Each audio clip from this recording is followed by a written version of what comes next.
नमस्कार दोस्तों, मैं डॉक्टर एन सत्यम। आज जिस टॉपिक पे डिस्कस करने जा रहा हूँ उस टॉपिक का नाम है फ्रोजन शोल्डर, यानी कि कंधे का जाम हो जाना, कंधे में दर्द होना। दोस्तों, सबसे पहले हम समझते हैं कि ये शोल्डर का एनाटॉमी क्या होता है। तो 3 हड्डियाँ होती हैं। पहला तो हमारा हो गया ह्यूमरस, दूसरा स्कैपुला पीछे वाली हड्डी, और एक ये क्लेविकल। 3 हड्डियों के मिलने से एक जोड़ बनता है, उसे शोल्डर जॉइंट कहते हैं। और इस जॉइंट के पास कैप्सूल्स होता है दोस्तों। जब उसी कैप्सूल्स में इन्फ्लामेशन हो जाती है, स्वेलिंग हो जाती है, और जब वो कैप्सूल्स थिकेंड हो जाता है, टाइट हो जाता है, तो इस परिस्थिति को फ्रोजन शोल्डर या एडेसिव कैप्सुलाइटिस या पेरियार्थराइटिस कहा जाता है। फ्रोजन शोल्डर आमतौर पर 40 से ऊपर के लोगों में ज़्यादा देखा जाता है, चाहे वो पुरुष हों या महिलाएं, सब लोग ग्रसित रहते हैं इससे। आए दिन क्लिनिक में पेशेंट्स आते हैं और बताएंगे कि सर मेरा हाथ नहीं उठ रहा है, हाथ में दर्द हो गया, कंधा जाम हो गया। तो हम लोग चेक करते हैं, डायग्नोसिस करके पता चल जाता है कि they are suffering from frozen shoulder और उसका इलाज किया जाता है। तो सबसे पहले जाने कि ये फ्रोजन शोल्डर होता क्या है, इसमें क्या तकलीफ होती है। दोस्तों, फ्रोजन शोल्डर में पेन होता है।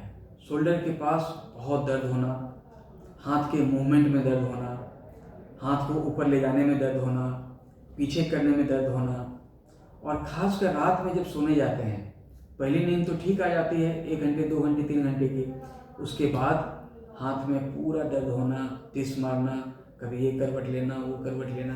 तो ये सारे सिम्टम्स हैं फ्रोजन शोल्डर के। आपकी डेली एक्टिविटी के जो वर्क हैं, टी शर्ट्स पहनना, बाल झाड़ना, हाथ को पीछे करना, इन सब में काफ़ी परेशानी होती है। फ्रोजन शोल्डर के जो कारण होते हैं, ये कोई नोन कॉज इसके नहीं है, लेकिन ये लिंक्ड होता है दोस्तों कई सारे डिजीज से। जैसे इनएक्टिविटी ऑफ शोल्डर, आपको कोई ट्रॉमा हो गया, चोट हो गई, तो उसके बाद आपने हाथ को रेस्ट में रख लिया तो फ्रोजन शोल्डर डेवलप कर गया। आपकी हड्डियों में फ्रैक्चर हो गया, आपने रेस्ट में रखा तो फ्रोजन शोल्डर डेवलप कर गया। आपकी सर्जरी हुई, आपने रेस्ट में रखा तो फ्रोजन शोल्डर डेवलप कर गया। आपको डायबिटीज़ है, ध्यान देंगे दोस्तों, डायबिटीज़ वालों को फ्रोजन शोल्डर होने का खतरा ज़्यादा होता है।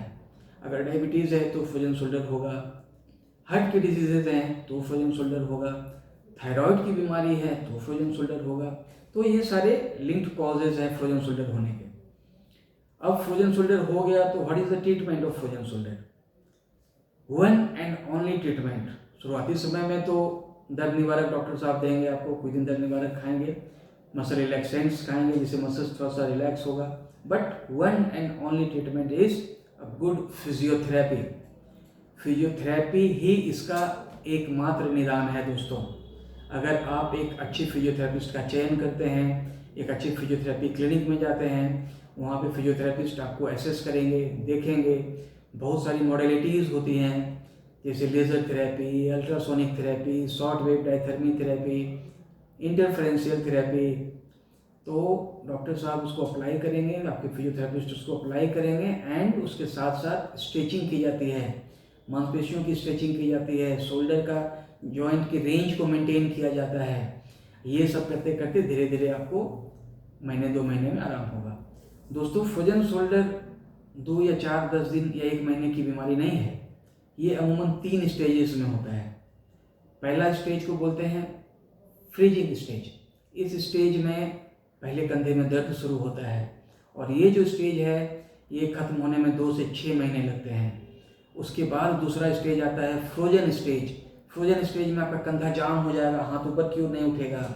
ये भी दोस्तों 2 से 6 8 महीने तक चलता है।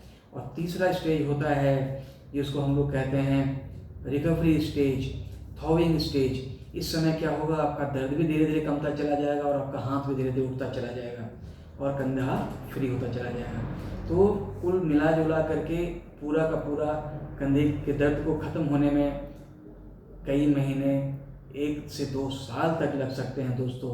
इसलिए जितनी जल्दी हो सके आप अपने डॉक्टर से सलाह लेंगे, फिजियोथेरेपिस्ट के पास जाएंगे।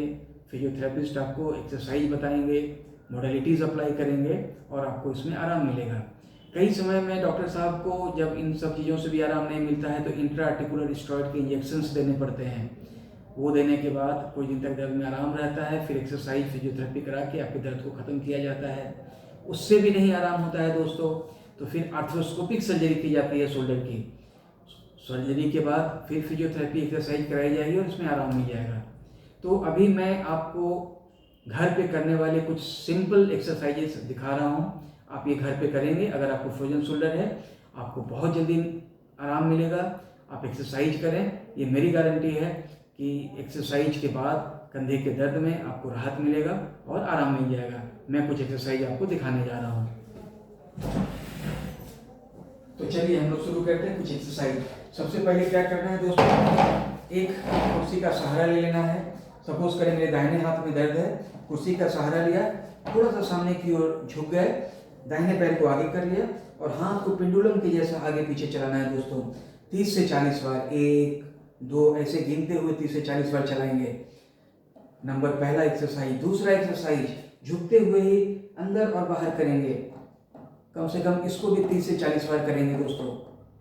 तीसरा एक्सरसाइज, छोटा सा जीरो बनाएंगे और धीरे धीरे इसी जीरो को बड़ा बनाते चले जाएंगे। ये भी 30 से 40 बार करना है। क्लॉकवाइज करेंगे फिर एंटी क्लॉकवाइज करेंगे। 3 एक्सरसाइज हो गए चेयर वाले। उसके बाद दोस्तों आप दीवार के पास चले जाएंगे। आप दीवार के पास जाएंगे, ऐसे खड़े हो जाएंगे, फिर ग्रेजुअली जैसे चींटियां चढ़ती हैं दीवार पे, हाथ को ऊपर ले जाएंगे, कुछ देर होल्ड करेंगे 5 सेकेंड, फिर वापस नीचे की ओर लेके चले जाएंगे दोस्तों। फिर इसको ऊपर ले जाएंगे, फिर नीचे की ओर लाएंगे। उसके बाद दोस्तों क्या करना है, घूम के दोनों हाथ को सपोर्ट करना है, टेक इट अप, पूरा ऊपर ले जाए, 1 2 3, इसको भी 30 से 40 बार करना है दोस्तों। फिर इस हाथ को इस कंधे पे रखना, यहाँ सपोर्ट देना और अंदर की ओर खींचना, 1 2, इस तरह भी 30 से 40 बार करना है। फिर यहाँ होल्ड करेंगे, इसको पूरा बैक ले जाएंगे, 1 2 3, इसको भी 30 से 40 बार करना है। फिर एक छोटी सी छड़ी ले लेनी है दोस्तों।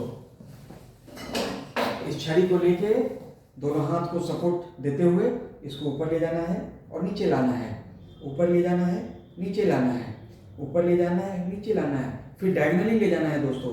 हाथ को यूं ले जाएंगे, 1 2 3, जिस कंधे में दर्द हो उस कंधे का मूवमेंट कराएं। दाहिने में दर्द हो तो दाहिने साइड लेके चलेंगे। फिर दोस्तों पीछे मुड़ के ऐसे पकड़ लेंगे और ऊपर और नीचे इसको चलाना है। तो मैं यकीन दिलाता हूं कि इतने सारे एक्सरसाइज अगर आप घर पे सुबह शाम करते हैं 30 से 40 बार, 100% आपको निजात मिलेगा और परेशान होने की आवश्यकता नहीं। कंधे का दर्द हो, ये सारे एक्सरसाइज करें, आप बिल्कुल ठीक हो जाएंगे। नमस्कार।